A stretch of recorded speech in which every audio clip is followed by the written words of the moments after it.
kalau kita lihat Bank Indonesia ini BI rate kalau kita lihat naik. Sebenarnya seberapa pengaruh nggak sih ke bunga KPR?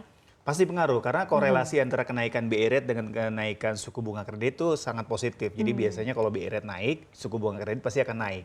Cuma memang dampaknya ini nggak langsung gitu. Jadi nggak serta-merta BI rate bulan ini naik, langsung suku bunga kredit langsung naik. Nggak. Biasanya ada jeda lah. Kurang lebih mungkin biasanya 6 bulan gitu, baru nanti akan naik gitu. Makanya buat para pejuang KPR yang udah floating rate ya KPR, KPA gitu ya, itu biasanya akan berasa banget sih. Nanti 6 bulan kemudian. Rata-rata 6 bulan kemudian. Umumnya begitu ya. Nah, tapi perlu dikhawatirkan nggak sih dengan Bank Indonesia naikin 25 basis point ini, apakah memang para pejuang KPR ini langsung panik gitu? Iya.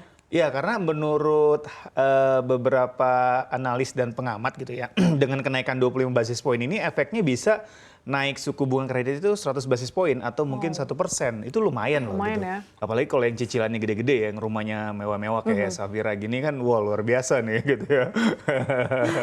Gitu. Oke, tapi kayak tadi kan Sasa bilang ada yang perlu dikhawatirkan nggak ya, atau apa segala macam. Tapi kan kalau kita lihat kan ada istilah restrukturisasi. Kalau yang ini menurut saya begitu ya, ini restrukturisasi kan ini minta bantuan dari perbankan untuk bisa di-adjust lagi nih bunganya. Nah itu ada nggak sih syarat-syaratnya untuk minta direstrukturisasi? Biasanya restrukturisasi itu kan memang kalau misalkan dari sisi nasabahnya itu dia nggak mampu untuk bayar. Dan biasanya udah ada mengalami keterlambatan dan segala macam itu. Nah dia meminta keringanan, tapi itu pun biasanya direview lagi nih sama pihak banknya. Sebelum-sebelumnya dia lancar nggak nih pembayarannya. Jadi nggak bisa ujuk-ujuk langsung. Biasanya kalau emang nasabahnya bagus, udah lama, lancar pembayarannya, karena ada kenaikan dia jadi ada masalah keuangan, itu bisa ikut program restrukturisasi gitu. Either mungkin bunganya nanti pembayarannya ditunda, atau mungkin cicilannya diperingan, atau seperti apa skemanya dari masing-masing bank tuh akan punya kebijakan masing-masing ya. Jadi biasanya untuk nasabah-nasabah yang loyal dan juga pembayarannya oke, itu bisa tuh. Untuk bisa dapat justru. Bisa dapat. Bisa lebih diringankan dan lebih dari awal dia memulai atau emang paling bisa aja, tapi biasanya dari tenornya jadi akan lebih panjang. Ya. Karena memang kan supaya lebih ringan pasti kan akan lebih rendah cicilannya, tapi tenornya lebih diperpanjang gitu. Jadi supaya mereka tuh bisa mampu tetap bayar atau nyicil gitu, nggak macet gitu. Tapi sebenarnya ternyata tidak semua cicilan tuh berdampak gitu ya dengan adanya kenaikan suku bunga acuan, karena untuk rumah FLPP misalkan ternyata tidak langsung berdampak ya Mas Ai ya?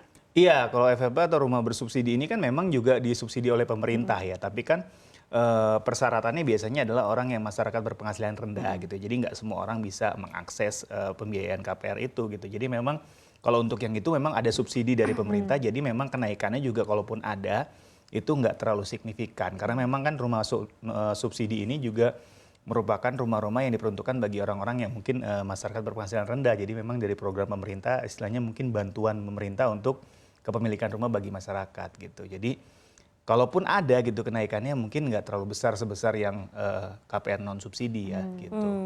Oke, Mas Ai, Gitu. ini tadi kan kita udah ngomongin restrukturisasi begitu, ada syarat tertentu gitu yang bisa diberikan kepada nasabah. Salah satunya mungkin nasabah yang loyal, awalnya rajin bayar apa segala macam. Tapi kalau misalkan kita udah mengajukan untuk restrukturisasi begitu ya, terus ditolak, terus ada nggak sih jalan keluar ataukah memang harus take over KPR ke bank lain? Itu sebenarnya apa yang harus dicermati ya? Lebih untung atau lebih berat begitu bagi si pejuang KPR ini? Pasti dengan ada kenaikan suku bunga pasti cicilannya akan lebih besar kan. Otomatis dari sisi keuangan akan lebih berat bagi konsumen atau nasabah gitu. Nah makanya beberapa hal yang bisa dilakukan adalah itu tadi. Kalau memang ternyata dari sisi penghasilan mereka tetap nggak bisa catch up gitu ya. Ya udah minta keringanan. Kalau minta keringanan juga nggak bisa dikabulkan, ya ada opsi juga di situ untuk take over ya. Nah take over juga ini juga harus pinter-pinter ya, karena kita juga harus cari bank atau lembaga keuangan yang juga memberikan bunga juga lebih kompetitif pastinya kan. Dan juga ada benefit-benefit yang memang bisa didapat lebih baik dari bank yang sebelumnya gitu. Karena kalau misalkan pindah bank lain atau lembaga lain, kalau bunganya sama aja apalagi lebih tinggi juga akan jadi masalah juga gitu. Cuman untuk memperpanjang napas saja gitu. Tapi kalau promo bunganya lebih menarik, terus dia bisa juga biasanya dapat dikasih dana tunai lagi gitu kan, ya kenapa enggak gitu ya. Tapi dengan catatan tetap itu masih masuk range penghasilan dia untuk mencicil gitu ya. Karena kuncinya kan di situ ya, dia pindah bank atau lembaga keuangan untuk take over, tapi kalau cicilannya nggak masuk juga percuma gitu. Intinya dia tetap akan tidak bisa bayar gitu. Jadi cari emang yang bunga dan cicilannya bisa di-cover gitu ya. Sambil dia juga memperbaiki keuangannya dari sisi pengeluarannya ditekan, dari sisi penghasilannya juga ditingkatkan supaya nanti ke depannya ruang untuk pembayaran cicilannya juga menjadi lebih besar gitu. Nah, tapi kalau untuk pemilihan bank atau mungkin indikator-indikator lainnya apa nih yang patut diperhatikan oleh Sobat Cuan kalau misalnya kita ingin mengambil opsi take over bank ini? Iya, kalau dari sisi banknya yang pasti kita juga cari banknya yang sehat ya secara keuangan, kan bisa dilihat ya, terutama bank-bank yang memang bank himbara atau bank-bank besar gitu ya, yang memang secara permodalan kuat gitu ya, dan juga secara track record juga manajemennya bagus gitu. Itu bisa jadi pertimbangan gitu dari sisi bank. Yang kedua mungkin dari sisi bunganya ya, suku bunga yang ditawarkan oleh bank tersebut gitu ya. Cari bank-bank yang menawarkan suku bunga kompetitif gitu ya, menarik gitu. Karena kan sekarang banyak banget yang menawarkan KPR gitu ya. Kita bisa banding-bandingkan tuh, mana yang sekiranya paling menarik gitu ya. Nah itu bisa dilihat juga, biasanya kan ada fix 1 tahun, fix 3 tahun gitu ya. Ya makin lama kita dapat itu akan makin bagus. Biasanya kita bisa negosiasi sama pihak banknya gitu ya. Kalau bisa fix 5 tahun atau fix 6 tahun gitu ya. Dengan bunga rendah nanti baru floating. Nah di masa fix itu kan kita bisa menabung untuk nanti mengcover ketika sudah masuk floating rate lagi gitu. Jadi memang pertimbangan suku bunga yang kedua. Yang ketiga cicilannya masuk gak nih gitu ya. Kalau pindah ke bank A nih, cicilannya masuk nggak dengan uang kita yang sekarang gitu. Kalau masuk ya boleh jadi pertimbangan. Tapi kalau nggak masuk, kita cari lagi bank lain yang memang sesuai dengan budget kita gitu. Kalau emang nggak ada, mau nggak mau adalah tenornya diperpanjang supaya lebih ringan gitu cicilannya. Karena kan makin panjang cicilannya makin ringan. Tapi walaupun sebenarnya kalau secara total ya dia jadi lebih mahal gitu ya biaya yang dikeluarkan. Tapi mau nggak mau daripada dia kredit macet terus disita rumahnya kan juga sayang juga ya gitu. Sambil dia berusaha cari penghasilan lain gitu untuk tambahan gitu. Oke, Mas Ai, sebenarnya ada ketentuan nggak sih berapa kali kita boleh take over begitu ya, dari bank satu ke bank yang lainnya terus pindah lagi karena ada kenaikan suku bunga?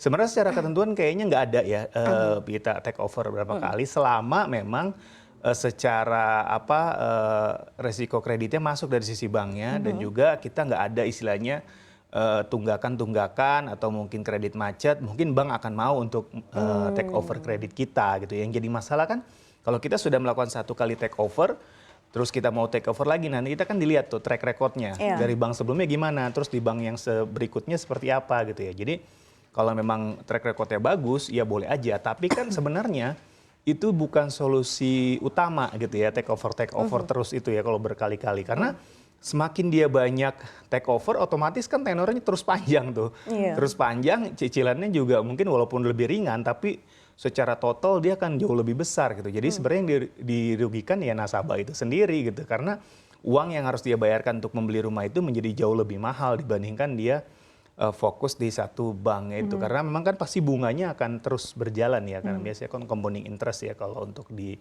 KPR gitu. Tapi akan ngaruh nggak sih Mas Ai kalau misalkan udah beberapa kali take over KPR di beberapa bank gitu, nanti akan mengaruhin indikator dari bank lain untuk ketika memberikan take over banknya itu?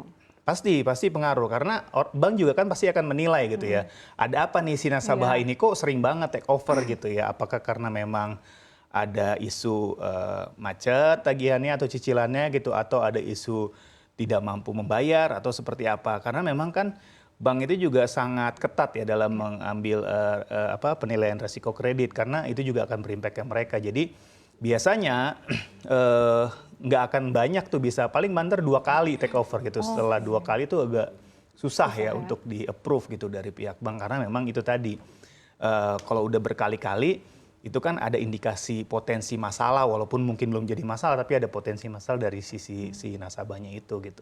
Oke, ini dari tadi kita ngomongin bunga KPR begitu. Ini sebenarnya ada jenis-jenisnya nggak sih supaya juga kita juga bisa pelajarin sebelum kita mulai mau ngambil KPR? Iya, secara umum KPR itu kan jenisnya ada 2. Ada KPR subsidi tadi yang Sasa udah bilang gitu ya, rumah bersubsidi. Ada KPR yang non subsidi. Nah, yang orang umum pada banyak ambil itu kan KPR non subsidi yang biasa di bank secara umum gitu ya. Tapi secara skema KPR itu kan ada yang ke bank konvensional, ada juga KPR yang syariah gitu ya.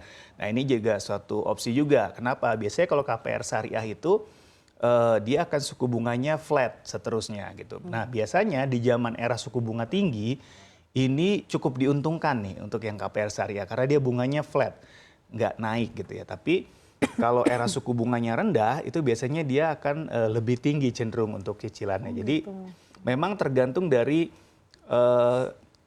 nasabahnya sendiri nyamannya di KPR syariah atau konvensional. Tapi di situasi dan kondisi tertentu ada yang lebih diuntungkan, ada yang lebih dirugikan gitu ya. Itu yang KPR konvensional dan syariah.